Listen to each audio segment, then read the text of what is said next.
In the Gospel of John, we read of a story about a fascinating conversation between Jesus and a Samaritan woman. It's a conversation that, according to culture, should have never happened in the first place.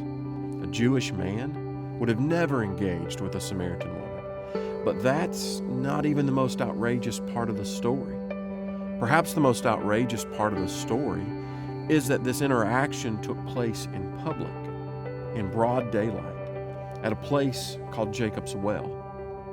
You see, this well was a public place that everyone knew about, and everyone had visited, gathering around not only to find water, but also to find community and to find belonging. This woman approached the well in the heat of the day, at a time when no one would be around. Why? Because everywhere she went, her baggage and her past seemed to follow.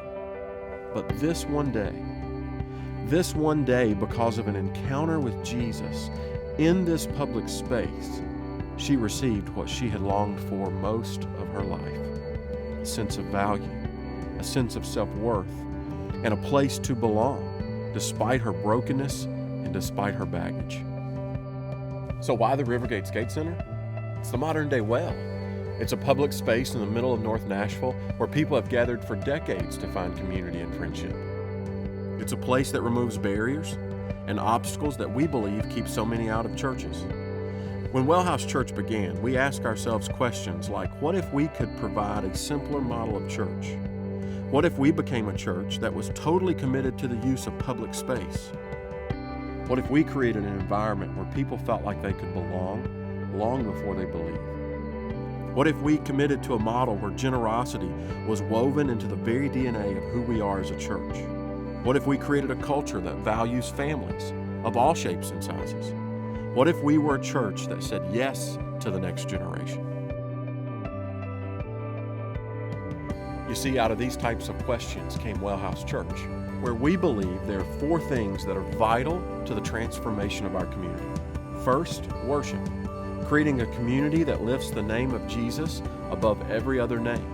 Second, family, creating a culture that speaks into the everyday challenges of the modern grandparent, parent, student, and child. Third, hospitality, creating an environment where people can experience the love of Christ in the simplicity of a smile or simply having a seat around the table. And fourth, discipleship, creating a movement where our deepest longing is to see people experience new life in Christ. This is Wellhouse Church, a community of imperfect people loved by and serving a perfect God. Welcome home.